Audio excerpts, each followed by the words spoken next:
Tonight. Joining me now to preview the Democrats' matchup, Democratic National Committee Chair Debbie Wasserman Schultz, also a Democratic Congresswoman from Florida. Thanks so much for joining us. Thanks, Jake. Great to be here. So in an exclusive interview with CNN just now, Senate Minority Leader Harry Reid, the Democrat from Nevada, said he expected the Democratic race to go on for months. He said there might even be a contested convention. Is that possible? I mean, I have enormous respect for Leader Reid, and he's been absolutely remarkable in fighting for our agenda. I do think that this will continue to be a robust primary that will play out over the course of the next several months. But there were predictions of a brokered convention, a fight that would go all the way to the convention in 2008, if you recall, Jake, and that didn't happen. It didn't happen because this was wrapped up in a timely process through the normal primary schedule, and I think that's what the case. That will be the case here. All right, so a respectful disagreement with Leader Reid. Hillary Clinton lost to Bernie Sanders in New Hampshire by 22 percentage points, the biggest victory in a contested Democratic primary there since John F. Kennedy. But it looks as though Clinton and Sanders are leaving the Granite State with the same number of delegates in their pockets because Clinton has the support of New Hampshire's superdelegates, these party insiders. What do you tell voters who are new to the process who says this makes them feel like it's all rigged? Well, let me just make sure that I can clarify exactly what was available during the primaries in Iowa and in New Hampshire. The unpledged delegates are a separate category. The only thing available on the ballot in a primary and a caucus is the pledged delegates, those that are tied to the candidate that they are pledged to support, and they receive a proportional number of delegates going into our convention.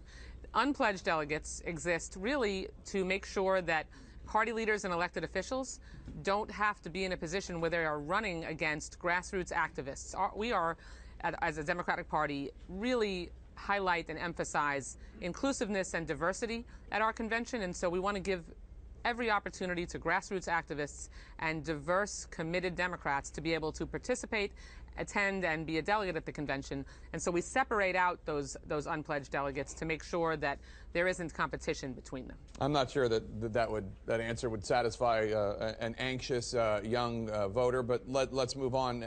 Here's a contrary concern that I do hear from some Democrats out there. Can Bernie Sanders, do you think, win a general election? I mean, I've said repeatedly that I think that either one of our two candidates will ultimately be elected the 45th president of the United States. And it's very simple.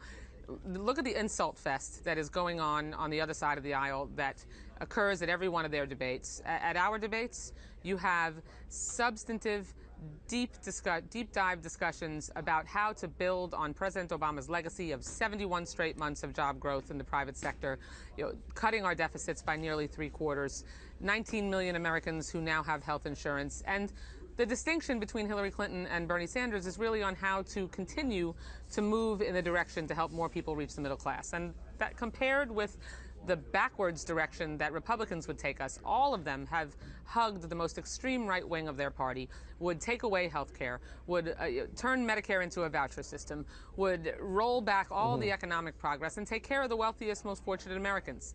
That's the contrast, no matter who the nominees are, and the American people will continue to choose to go in the direction we have been, like they have in 5 out of the last 6 presidential elections. You were a big supporter of Hillary Clinton in 2008. Were you surprised that she lost the woman vote in New Hampshire?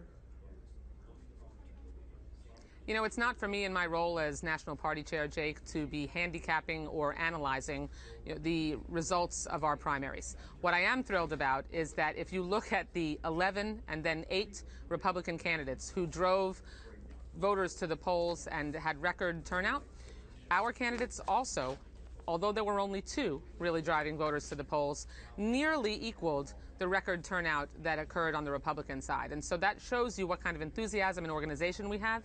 And the big difference between the Republicans and the Democrats is that we have a central voter file that both Secretary Clinton and Senator Sanders are feeding their data from their organization and mobilization into our data file, which will eventually bode well for our nominee. And the Republicans still have a very fractured process, different vendors, no memorandums of understanding, and so they're going to be all over the place. And we'll maintain our digital and technological advantage that we've had for many years and that allowed us to propel our nominee to victory, and we will again. Congresswoman and DNC Chair Debbie Wasserman Schultz, thanks so much. Appreciate it. Hope you enjoyed the debate.